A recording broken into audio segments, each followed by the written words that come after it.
गाड़ी साइड पे रखते हैं ना, क्या प्रॉब्लम है? आखिर इन लोग यहीं रहेंगे, अभी यहीं तो रहेंगे। সামাদ ভাইকে রাখতে পারলাম না, যেহেতু সিলিন্ডার ভেঙে গেছে আর আমরা অলরেডি 400 কিলোমিটার চলে এসেছি। দীর্ঘ তপস্যার পর আমাদের লাদাখ জার্নি শুরু হচ্ছে। তো আমি এই মুহূর্তে আছি আমার নিজস্ব বাড়িতে, আর সবাই পাটকে বাড়িতে হাজির হতে বলেছিলাম 4টের দিকে, এবং ঘড়িতে বাজে প্রায় 3:30। আর বুঝতে পারছো যে আকাশে প্রচণ্ড মেঘ, সেই জন্য একটু থেমে আমি গোজগাজ করছি। বুঝতে পারছো, আমি প্যান্টটা পরে নিচ্ছি এই মুহূর্তে,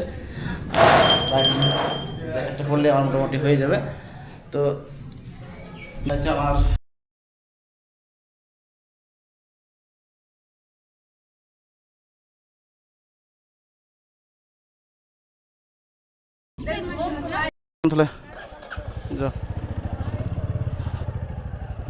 আসছি, হ্যাঁ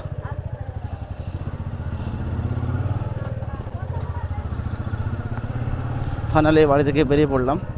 বুঝতে পারছো, সবার চোখ মুখ তাকানো যাচ্ছে না, সরে গেলাম।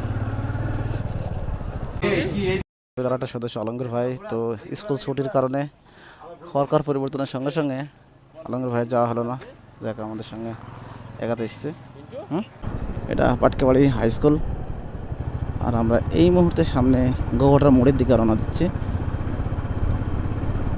সোজা চলে গেলে হতো, কিন্তু আমাদের আরও গ্রুপ মেম্বার 3 জন শ্যামনগরের দিকে ওয়েট করছে, তাদেরকে নিয়ে বালি হয়ে পলাশপাড়া ঢুকবো। শ্যামনগর থেকে সকলকে নিয়ে বেরিয়ে পড়লাম। তো দাওয়ার মধ্যে অনেক কিছু চলে এসেছি, কিছু পড়া নেই আর ঘুরি ভাবনা। এখন সোজাসুজি নবদ্বীপ ঘাট হয়ে আমরা প্রথমে বর্ধমান যাব, আর সামাদ ভাই কৃষ্ণনগর পর্যন্ত আসবে, আমরা ওখানেই একত্রিত হব। আর আমরা এই মুহূর্তে হরিকানা হয়ে বালির দিকে রওনা দিচ্ছি। দেখতে দেখতে আমরা সাহেবনগর চলে এলাম। এটা হচ্ছে সাহেবনগর একটা খালের ব্রিজ। আমরা সামনে কুলগাছি হয়ে বাঁয়ে মোড় নেব, দিয়ে ফেলছিলাম আমাকে। চলুন চলুন চলুন চলুন সামনের দিকে এগিয়ে। এই মুহূর্তে আমরা পলসন্ডার ভেতরে, মানে কুলগাছি থেকে বাঁয়ে নিলাম। বুঝতে পারছো, একবারে গ্রামের রাস্তা, মানে অনেকটা দিয়ে আমি সামনের দিকে এগিয়ে গিয়েছিলাম, অনেকটা ঘুরতে হতো, তাই বাঁ দিক দিয়ে নেমে পড়লাম। না, রেল গেট পড়ে গিয়েছে। আমি যেদিন আসি সেদিনই দেখি। যাই হোক, 10-15 মিনিট ওয়েট করতে হবে, কিছু করার নেই। আমরা প্রথমে যাব কৃষ্ণনগর, সেখানে সামাদ ভাইকে নিয়ে নবদ্বীপ হয়ে বর্ধমানের দিকে রওনা দেবো।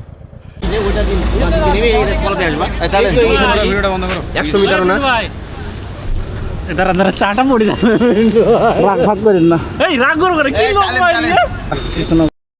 এসে সবাই একত্রিত হলাম। আর এখান থেকে প্রথমে আমাদের লোকেশন মারবো বর্ধমান, তারপর আবার বাকিটা মারবো। তো কৃষ্ণনগরে শুধু সামাদ ভাইয়ের জন্য ইসলাম আছে, আমাদের সামাদ ভাই, আর দ্বিতীয়তে আছে সুজন ভাই, আর আমি আছি তৃতীয়তে। তারপরে আছে সেলিম, তারপরে লালচাঁদ, আর শেষে আছে নসিব ভাইকে দিয়েছি। যেহেতু নসিব ভাই একটু গাড়ি জোরে চালায়, সেই জন্য নসিব ভাইকে ফাঁদে ফেলেছি, পেছনে রাখেছি যাতে করে গাড়ি টপকাতে না পারে।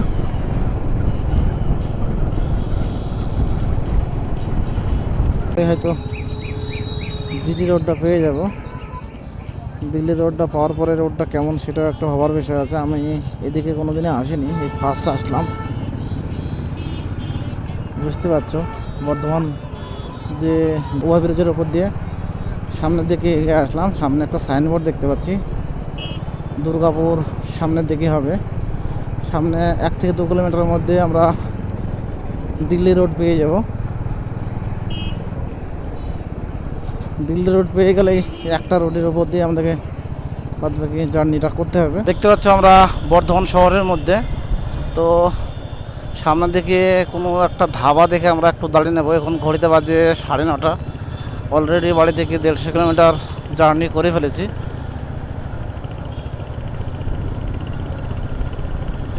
আমরা যে রোডটার উপরে আছি এটা যে বকুলতলা রোড। সামনে দিল্লি রোড। দিল্লি রোডের ধারে কোনো একটা ধাবাতে দাঁড়াবো। এরপর আমাদের নেক্সট টার্গেট হবে আসানসোল। দিল্লি রোডে অলরেডি উঠে পড়েছি, বুঝতে পারছো কত বড় লেন, 6 লেনের রাস্তা। সত্যি অত মানে এই রাস্তায় একই রাস্তাতে আমরা দিল্লি রোডে ঢুকে পড়বো।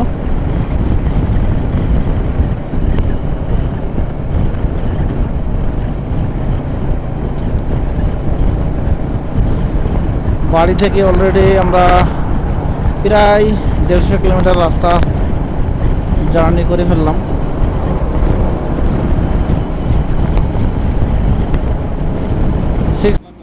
আমরা এই মুহূর্তে পানাগড় বাইপাসে এসেছি। আর এখানে দাঁড়ানোর কিছু কারণ ছিল, এটা হচ্ছে সুজন ভাইয়ের গাড়ির টায়ারটা নাকি একটু ফেটে গেছিলো, কিন্তু চেক করে দেখলাম বাতাসটা উঠছে কিন্তু বাতাসটা কমছে না।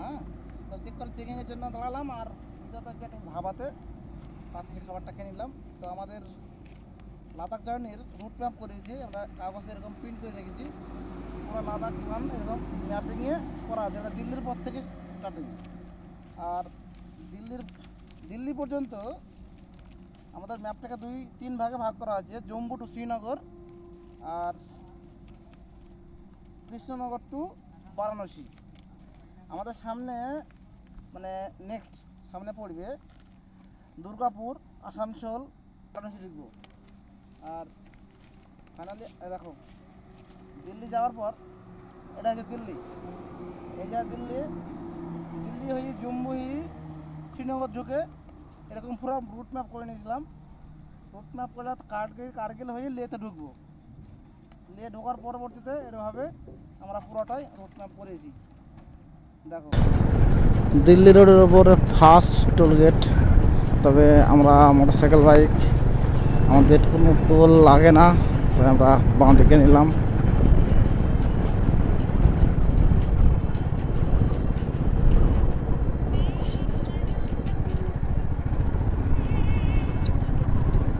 তবে এরকম জায়গাতে পুরো সেফ। কেউ যদি টেন্ট করে থাকতে চায় এরকম জায়গাতে থাকা যায়, কেননা এটা টোটালটাই সিসিটিভির আন্ডারে আছে, বুঝতে পারছো। তো এরকমই জন্যই আমি টেন্ট নিয়ে এসেছি, যাতে করে কোনো রকম যদি ঘুমটুম পাই এরকম জায়গায় হাঁপ নেব। তবে আমার সঙ্গে পক্ষপাত অন্য কেউ হতেও পারে, না হতেও পারে, সেটা তার ব্যক্তিগত বিষয়। তবে আমার যেখানে ঘুম আসবে সেখানে দাঁড়িয়ে যাবো। এই মুহূর্তে ঝাড়খণ্ডে ঢুকে পড়লাম। দেখতে পাচ্ছ দুই সাইডে ঘন জঙ্গল আর পাহাড়ি রাস্তা, ছোটোখাটো পাহাড়, মানে আমাদের দার্জিলিংয়ের মতন বড়ো পাহাড় না। আগে ঝাড়খণ্ড শুনেছি যে মালভূমি এলাকা, তো আজকে নিজের চোখে দেখলাম মানে পাহাড়ও না সমতলও না, পুরো মালভূমি। দেখো বেশি উঁচুও না বেশি সমতলও না, হালকা হালকা উঁচু লাগা, মালভূমি প্রবণ এলাকা। একটা পেট্রোল পাম্পে আসলাম। এখানে পেট্রোল পাম্পের দাম হচ্ছে 107 টাকা 49 পয়সা। তো আমি ফুল ট্যাঙ্ক করে নেব।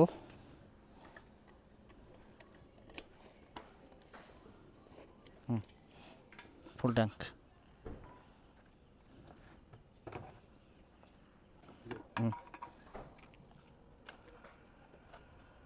যাক, এখানে পেট্রোল পাম্পের দাম আমাদের পশ্চিমবাংলার তুলনায় 7 টাকা দাম কম আছে। এখানে অনেকটা পাহাড়ি অঞ্চলের মধ্যে আছে, মানে পাহাড় বলতে গেলে সেরকম পাহাড় না, সমতল মতনই, মানে মালভূমি বলা চলে। ঝাড়খণ্ডের কিছুটা মালভূমির অংশের ওপর দিয়ে এই NH-19 গিয়েছে। দেখো ডাইন দিকে উঁচু পাহাড় আছে, রাত্রেবেলা বলে বোঝা যাচ্ছে না অতটা। বাঁ দিকেও আছে, মাঝে মাঝে দেখতে পাচ্ছি না, দিনের বেলা হলে বোঝা যাচ্ছে। কিন্তু রাস্তাটা কখনো উত্তাল কখনো অবতাল।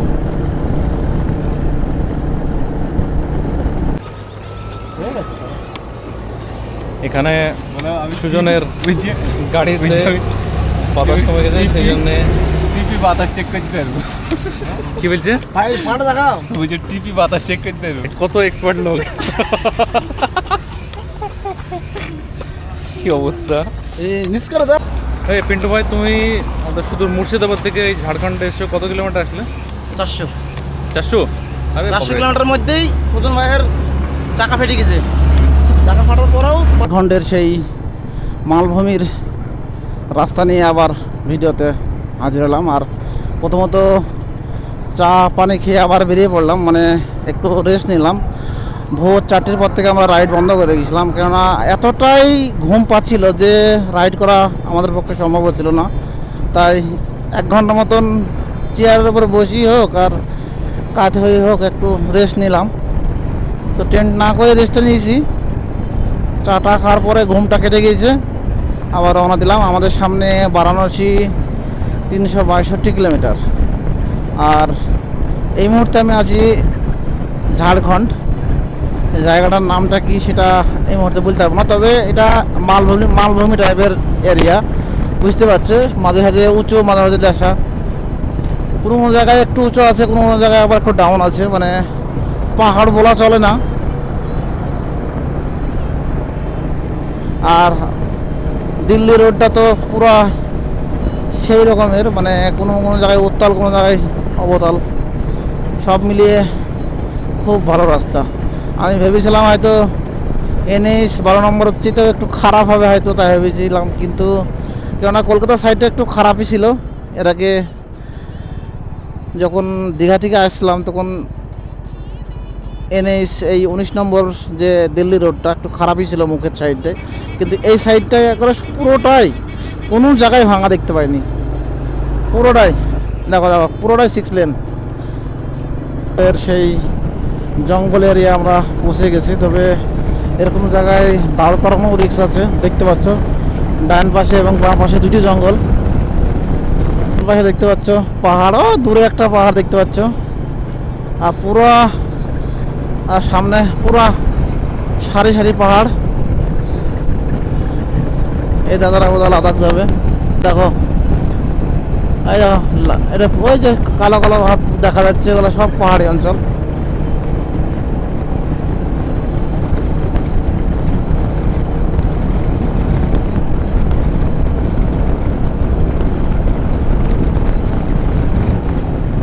বলো কি নসিবুর পাশে আছে নাকি? নসিবুর আছে বলে অ্যাক্সিডেন্ট করেছে। পাশে কে আছে? নসিবুর? যে ব্যক্তিকে আপনি কল করেছেন তিনি এই মুহূর্তে অন্য কলে ব্যস্ত আছেন। হ্যাঁ, গ্রুপে লোকেশন পাঠিয়ে দেখো। এই লোকেশন দিয়েছেন? লোকেশন মুশফিক ভাই আছে? আচ্ছা ঠিক আছে।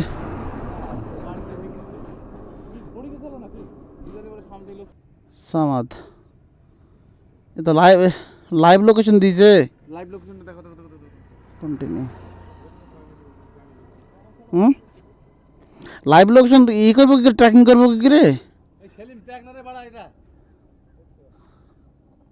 আরে সি সি সি, লাইভ লোকেশনটা দেখ বাড়া, একা একা আটকে যায় বাড়া। ও একা আছে? হ্যাঁ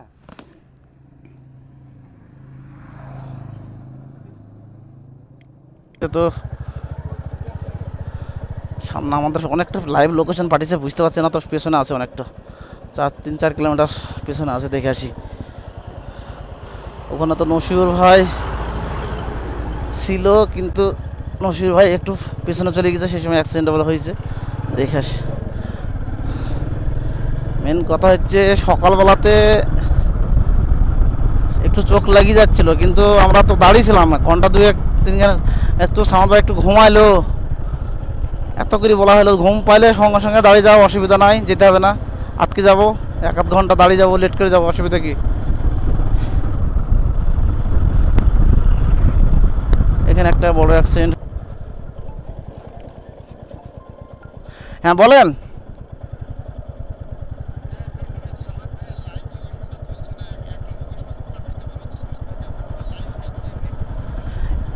পেছনের দিকে আছে, আমরা পেছনের দিকে আছি। লাইভ লোকেশন আপনি ফোন করেন, আমি যাচ্ছি, আমি কিছু যাচ্ছি।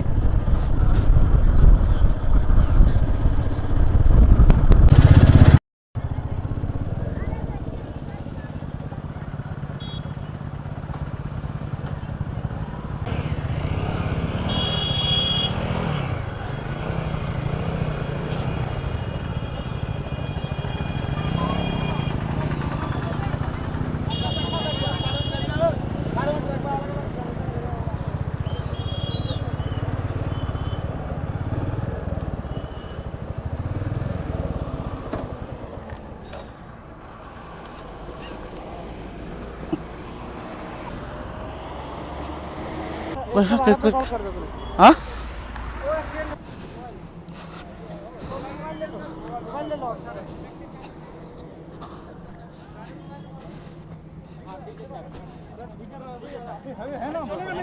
जा रहे तो क्या करोगे? निकाल दोगे, भाग जाओगे तुम तो चाबी दो।